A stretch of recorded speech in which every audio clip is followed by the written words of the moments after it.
I'm Charlie. This is Stevie. We are Children Popcorn. Welcome to another Bad Movie Monday, where we look at films that are bad films we like, and films that are so bad they're good. So today, it was a few days ago today that Sgt. Pepper's Lonely Hearts Club Band, 1978, small town band, hits it big. It must battle a nefarious plot in the music industry. Yeah. That's the plot from IMDb. Made on $18 million, worldwide gross of $20 million.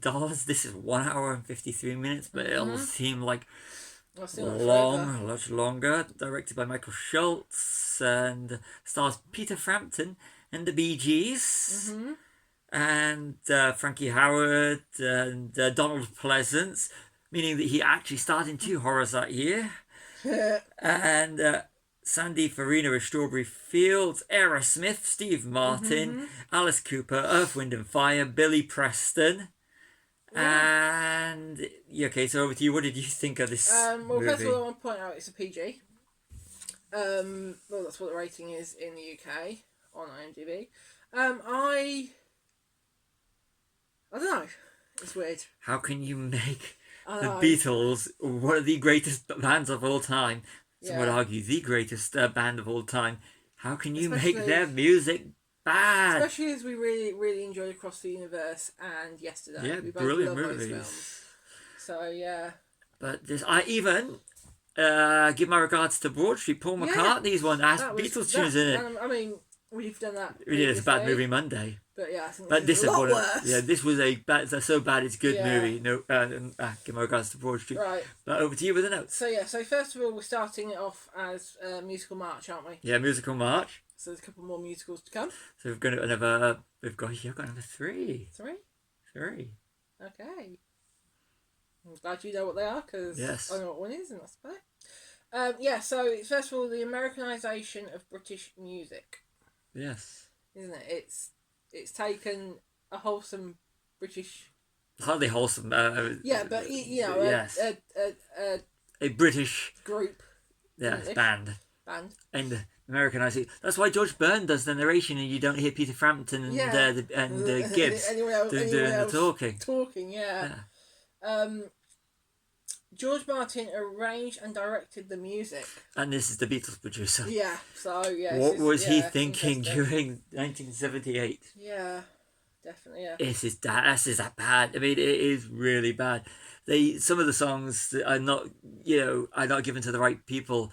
And the Bee Gees are great with harmonics, but Peter Frampton, I don't know his other work. I know he was big at this period, but listening to his voice compared to the Bee Gees is weak, very weak. And some of the choices that the individual Bee Gees sing and as a group, it's weak. It is. Yeah. I was singing along at the start. Yeah. And by the time you hear Sgt. Pepper's Lonely Hearts Club Band, the song multiple times, you're just going, you stop singing along to the Beatles music and just wondering why this film was even made. The songs are classics, so. That they're butchered, really butchered. Yeah. We've got dungarees were never in fashion. No, it looked terrible. The only cool looking the hair was cool. The hair was cool. Their hair was really cool, especially towards the end. If you want to fast forward it right to the end, just to see Aerosmith playing the villainous band. Yes, they were good. Aerosmith are good. The only ones to get out of it. Yeah, I can't remember which song they did. Come Together. Oh, did you Come Together now? Yeah. Come Together, yeah. Yeah. But, this is Aerosmith, and they look good. Yeah. They sound good. And they're the villainous ones. And, it's kind of like you're rooting for Aerosmith. Yeah. You are. Well, the characters Aerosmith play. Yeah. Just rooting for Aerosmith anyway. Yeah. It's shot on the MGM backlot, but you said it looks a lot like Universal. It does. It looks like you look at it and you think this is Universal. You think it's where, but it was actually did all the research. Yeah. It's on the MGM, but it does look like Hill Valley and Back to the Future. Maybe all the lots looked the same back in America in those days. Yeah. Because 78 back was 85. Yeah. Peter Frampton's voice is weaker compared to the Bee Gees. Yeah, we definitely agree on that one. Yes. Really weak. Really, I mean, don't think there was any chemistry. He plays Billy Shears, and you've got Paul Nichols playing his evil stepbrother, something brother, who So cares? I know. And it's kind of like they look alike. They are interchangeable. So you got two people Yeah. that actually look like they could be actually real brothers. Yeah. Yeah. It's very 70s in look, isn't It it? is very 70s, and probably why they got away with it. But then again, Yeah. remember that's the period where they made like some Grease and The Wiz. Never heard that one. I've never seen how but I've heard it's bad. Michael Jackson. Oh, right, fair enough. Like, I don't mean bad. He's bad, you know it. But Yeah. it is supposed to be. Yeah. Maybe we'll have to do that next year. Maybe. We'll see. How white are their teeth? Yeah, that's the Bee Gees. I mean, Peter Frampton and the Bee Gees. You know what? Yeah. You probably they're so bright. That would be like one of those laser pens. When you shine a laser pen, Yeah. you probably see him from space or the sky. Probably. It is terrible. It was like Yeah. whoa. Yeah. Donald Pleasance in a wig and beard, which suits him. It does He said suit that. him in the wig. Yeah, Yeah. he's unrecognisable. He gets off. He's one of the ones as a bad guy. He gets off. Like I said, 2 horrors that year. This is scarier than Halloween if you can make it to the end. Yeah. You said you missed record stores, like I old miss school record. record Seeing stores. Tower Records. Not like HMV, but a proper old school record store. I miss HMVs, the traditional HMVs. I miss going to London where you could literally go to the Tower Records in London. So anytime I see a Tower Records, I just think of Tower Records in London. Yeah. That's So where I'm a bit young for that. So. Yeah. Going to Tower Records, that's where I bought New Adventures in Hi-Fi RM. That's the one that I bought loads of things, but that's where I bought that. So seeing Tower Records, it reminds me of a really, really good. Yeah. And I just like looking at these, show films like Rock of Ages, which we're not doing because we like the musical and the movie. So don't expect Rock of Ages. No. But seeing like the Tower Records in that, and then seeing it in this, but a real Tower. It's kind of like it's when music matters. Yes. And this is the only good thing about it, is when music matters and they try to change with music, but the plot is all over the place. Oh yeah.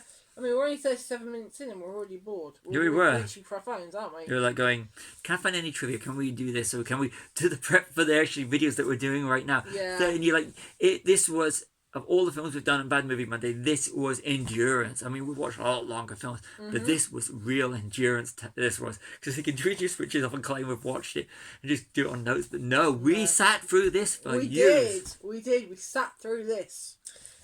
So we've got the adult entertainment robots. In the baddies. Yeah. The thing. Frankie Howard. I bet the American audience don't know who Frankie Howard is. If you're young, you probably don't know who Frankie Howard is. He's a British comedian. Look him up. But the robots look like they were related to the Gimp from Pulp Fiction. Yeah, you want to say that? You want me to write that? I refuse to write that down. It's like, where's the Gimp he's working? Well, you met the parents if you watch this movie. They're the robots. So is the Gimp a robot in Pulp Fiction? They are. Yeah. We really hate Disco. Disco sucks. Disco sucks. Definitely. Although they do have pretty decent bass lines, but as a rule, Disco sucks.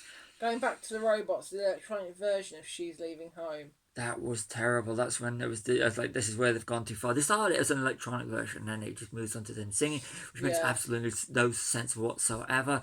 I mean, you can do great covers, and I've heard some really, really good cover versions of songs over the years, but these were terrible. I mean, if you look at something like Mad World, by Gary Jules, which is Donnie Darko, and compare that to the Tears for Fears version, that's just off the top of my head. But these are Disco's 1970s takes, 1978 take on classic songs that are just ruined. It's almost as bad as Matt Callell's version of Many a Horror, When We Collide. Look that one up. Yeah, please do. Look that one up. Terrible. Or that version that they did of Nickelback, somebody. You know the one that Shane Ward. Oh yeah. Gotta be. Yeah, I got it eventually. Yeah.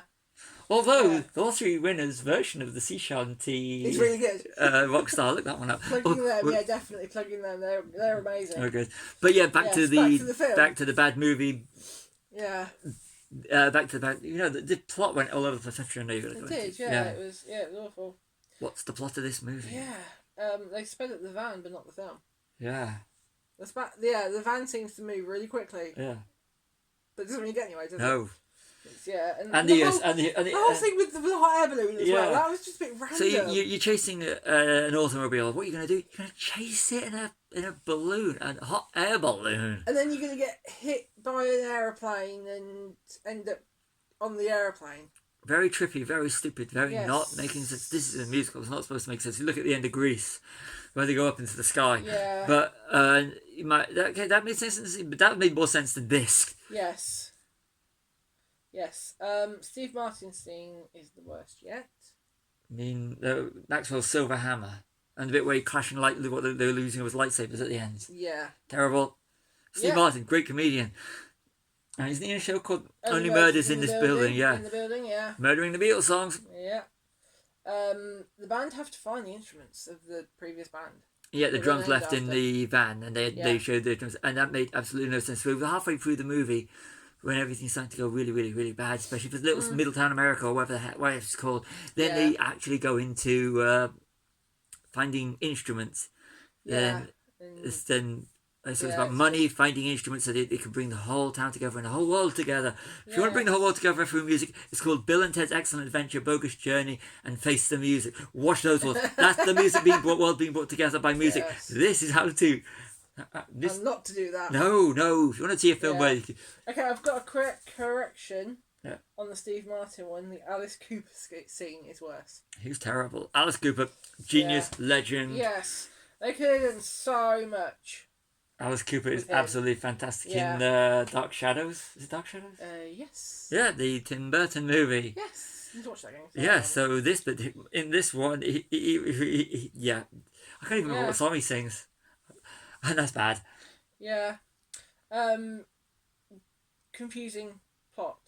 Yeah, it is very confusing. Yeah, the old band, the leader of the band dies, so a new band take over. After he bequeaths his medal in a corner to the town, the medal to Billy Shears, Peter Frampton. Old band instruments are stolen. They're magical. The new band have to search for the stolen instruments to save the town, and it's just crazy. And it's all done to Beatles song. Yeah, there's no logic to this. The only talking is what's his name? George Burns, because there's a little bit of the baddie talking as well. But most of it is Mr. Kite. Donald Pleasance, Yeah, most of it is Mr. Kite. Yeah, but so don't prove that all bad guys have to be villains or be English, British. Donald Pleasance. Yeah. So we've got a good film. So good music and a film will inspire you to seek out other music by this artist. You said no. You said no. I'm tempted. You're never interested in finding anything by Peter Frampton. Never ever going to find anything. The Bee Gees, yes, because they're great harmonies. But the Bee Gees are wasted in this. Why didn't they just use Bee Gees music? Yeah, do a movie to Bee Gees music. I mean, I can't name the hardly any. That's ABBA. That's everything. Yeah. Sorry, but the Bee Gees are great singers, but they're just not right for Beatles. No. Peter Frampton, I don't care what he does, I'm sorry. Did you do Saturday Night Fever? Yeah. That's the Bee Gees. Bee Gees good, but yeah. That's a film based on the Bee Gees song. Or song. Films, they wrote the school soundtrack. Yeah, okay. Whatever, I'm not that into the music scene, obviously. How many streams would it take to make the same amount of money as it did in this the Beatles songs? Yeah, if in the movie there's like money per stream or something. Yeah, they're throwing money around everywhere for music, and then nowadays you literally I had one stream I've made 0.00 of a penny, so it's good to see where music was actually meant something to the world rather than what it does now, which means absolutely nothing because people would rather pay money on a coffee than think I'm going on a rant. So let's go back to the movie. Yeah, so there's a scene where they're in the bank or something, and it's fake money. Yeah, it's oversized money. Oversized money. It's so clearly fake. It's ridiculous. And the overall baddie is the FVB, which is the Future Villain Band. Aerosmith. Loving an elevator. We can't diss Aerosmith, but why are they not the good guys? Yes, I was rooting for them at that point in the movie. But at the end, I am rooting for Aerosmith, the Future Villainous Band. Yeah. So that's like when that's a terrible name. It's like, we're villains, we're bad. You know something? What? Carry on. You know, doing this movie with the Future Villainous Band, we're living on the edge. Yeah. Or we're just crazy to watch this movie. Yeah. Crazy. You know what? This is one film where you do want to miss a thing. You do, yes. You really you do. or most of it. You do want to close your eyes. Yeah, but the coolest band award in this film goes to Aerosmith. Aerosmith. Definitely. We're not the biggest of Aerosmith fans, but Yeah, seriously, when you got one in the other, Seriously, it's like Aerosmith. definitely. They elevate the movie in about 3 or 4 Right, minutes. Stop now. They're 3 or 4 minutes, they're in it, and yeah. Yeah, stop quoting Aerosmith songs. No, I didn't quote that. Was not a quote. I know that was no elevate. No, I just you elevate it. Living it up as I'm going. Yeah, exactly. Yeah, so back to the film.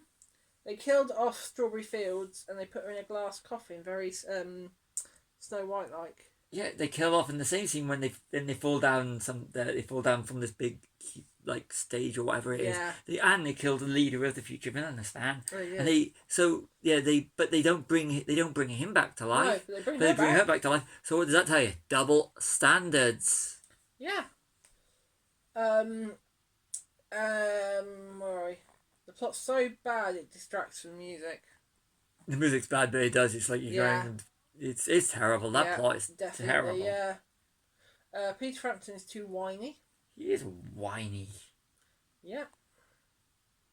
It was 8 years after the Beatles split. It was done. Did any of them sign off on it? I'm not. I don't know on that one, but no, we'll have to come back to I know that I read somewhere that 2 went to the premiere and 2 refused to watch it. That's how accurate that is. But you never hear them talking about it. And you never see this movie on anything other than.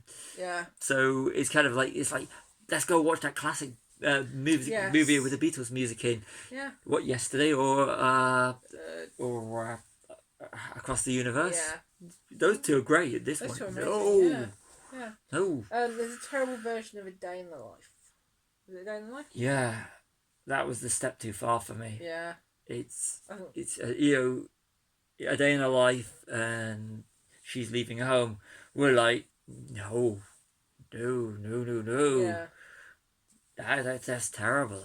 2 of the, in my opinion, 2 of the greatest songs ever recorded. Mm. You could argue, I mean, especially A Day in the Life, I think it's absolutely brilliant. But when they that was terrible, absolutely terrible. Yeah. And the last thing I've got here is the weather vane comes to life, saves Billy and resurrects Strawberry Fields. So you got a bit of suicide. And they all live happily ever after. You got someone that falls off a stage. You got someone that's committing suicide, trying to commit suicide by jumping off of a house. And the weather vane, the magical weather vane, comes to life, saves them, but doesn't save the leader of the future villainous band, who's in it for too short. It's absolutely. It is, yeah. This is one of the So that's that. That's the actual review over with. So ranking. You want to go first? Yeah. I've got 1 star. I really that's. And I think that is being generous, because it's boring, it's confusing, it is a bad movie. I completely agree. It's boring. It is confusing. You've got to concentrate to find out where the plot is. But you don't want to concentrate because it's boring. It is really terribly done. You know, it's got that disco. I mean, you can have a disco feel and still make a good movie. Yeah. But for the first time in all the reviews that we've done and all the reviews I've done, I can't give it any. I can't rate this straight 0. I can't not give this. This is a first for me. This is terrible.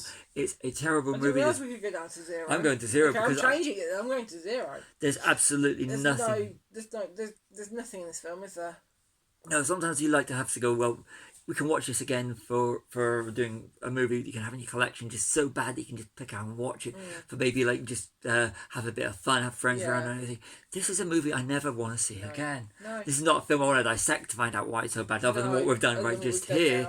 This is a film that's just absolutely terrible, and what the music in it.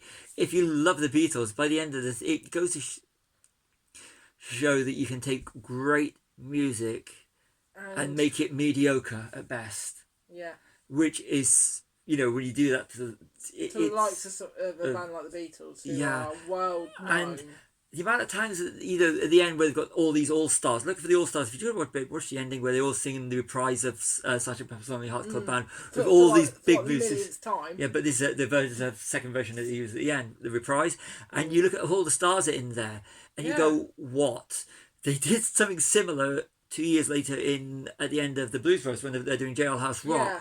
but over the credits we've got all these musicians and the stars of the movie singing. That worked. Yeah. It doesn't work in this because not the work. music's not there. Whereas in the end of Blues Right. Brothers, we do a similar thing with Jailhouse Rock. Yeah. It works perfectly. Yeah.